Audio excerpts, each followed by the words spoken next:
এ যেন ছকে বাঁধা পরিকল্পনায় হত্যাকাণ্ড, হার মানিয়েছে খুনের ভয়ঙ্কর ওয়েব সিরিজকেও। এমপি আনোয়ারুল আজিমকে হত্যা করা হয় মাস্টার প্ল্যানে, পরিকল্পনা হয় বাংলাদেশে আর হত্যা করা হয় ভারতে। এই ঘটনার পর থেকেই মাঠে নামে দুদেশের গোয়েন্দারা। ঝিনাইদহ ৪ আসনের আওয়ামী লীগ দলীয় সংসদ সদস্য আনোয়ারুল আজিমের মরদেহ কয়েক টুকরো করে ট্রলি ব্যাগে করে সরিয়ে ফেলা হয়েছে বলে প্রাথমিক তথ্য পাওয়া গেছে। এরপর বড় করে দেখা দিয়েছে যে প্রশ্ন, সেই ট্রলি ব্যাগ কোথায়? কলকাতা পুলিশ সেটি খুঁজে পেয়েছে কিনা। এদিকে কলকাতার গণমাধ্যম কর্মীদের দাবি, পুলিশের দিক থেকে অনেক তথ্যই জানানো হচ্ছে না।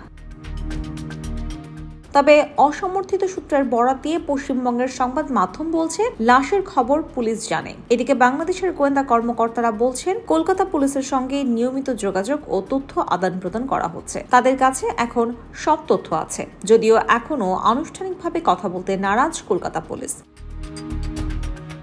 ঢাকা মহানগর গোয়েন্দা পুলিশের প্রধান ও ডিএমপির অতিরিক্ত কমিশনার হারুনুর রশিদ বলেন, খুনিরা চেয়েছিল কালক্ষেপণ করতে এবং লাশ খুঁজে পেতে যেন বেগ পেতে হয় তা নিশ্চিত করতে। এর আগে তদন্ত কর্মকর্তাদের সঙ্গে কথা বলে জানা গেছে, ঝিনাইদহ ৪ আসনের এমপি আনোয়ারুল আজিম আনার হত্যাকাণ্ডের পরিকল্পনাকারী ছিল তার ছোটবেলার বন্ধু ও ব্যবসায়িক পার্টনার আখতারুজ্জামান শাহীন। এই হত্যার পরিকল্পনা করে তা বাস্তবায়নের দায়িত্ব দেওয়া হয়েছিল আরেক বন্ধু ও চরমপন্থী নেতা আমানুল্লাহ আমানকে। কলকাতায় বসে হত্যার চূড়ান্ত ছকে বাংলাদেশে চলে আসে শাহীন। পরে আমান সহ ৬ জন মিলে এমপি আজিমকে প্রথমে বালিশ চাপা দিয়ে হত্যা করে, পরে লাশ কেটে টুকরো টুকরো করে ট্রলি ব্যাগের মাধ্যমে অজ্ঞাত স্থানে নিয়ে ফেলে দেয়। এখন প্রশ্ন হলো, সেই ট্রলি ব্যাগ কোথায়?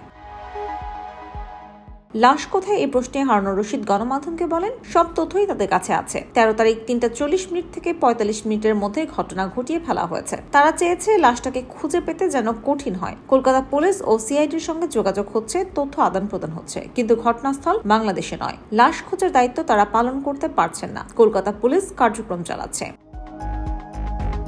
এদিকে এই ঘটনায় এখন পর্যন্ত হত্যার কারণ ছাড়া কোন প্রক্রিয়ায় কারা হত্যা করেছে সবটাই জানা গেছে বলে গোয়েন্দারা জানাচ্ছেন। ইতিমধ্যে এই ঘটনায় একটি ৪ চাকা গাড়ি বাজেয়াপ্ত করা হয়েছে। সিসিটিভি ফুটেজ খতিয়ে দেখে গাড়িটিকে শনাক্ত করা হয়। এরপরই গাড়ির মালিকের সঙ্গে যোগাযোগ করা হয়। সেই গাড়িটিকে আনা হয় নিউ টাউন থানায়। উদ্ধার হওয়া গাড়ি থেকে ফরেনসিক ও ফিঙ্গারপ্রিন্ট বিশেষজ্ঞরা নমুনা সংগ্রহ করেন। এই ঘটনার তদন্তভার নিয়েছে কলকাতা সিআইডি। নিউ টাউনের যে আবাসনে এমপি আনোয়ারুল আজিম গিয়েছিলেন বলে মনে করা হচ্ছে, সেই ফ্ল্যাটটির মালিক সরকারি কর্মচারী সন্দীপ আখতারুজ্জামানকে ফ্ল্যাটটি ভাড়া দেন। মরদেহ না পাওয়া পর্যন্ত কাউকে মৃত ঘোষণা করা যায় কিনা প্রশ্নে পশ্চিমবঙ্গের সিআইডি এর মহাপরিচালক অখিলেশ চতুর্বেদী গণমাধ্যমকে বলেন, নির্দিষ্ট তথ্য প্রমাণের ভিত্তিতেই তারা বাংলাদেশের সংসদ সদস্য নিহত হয়েছে বলে জানিয়েছেন।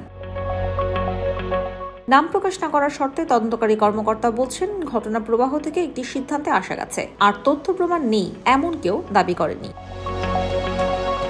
IBTV USA news desk.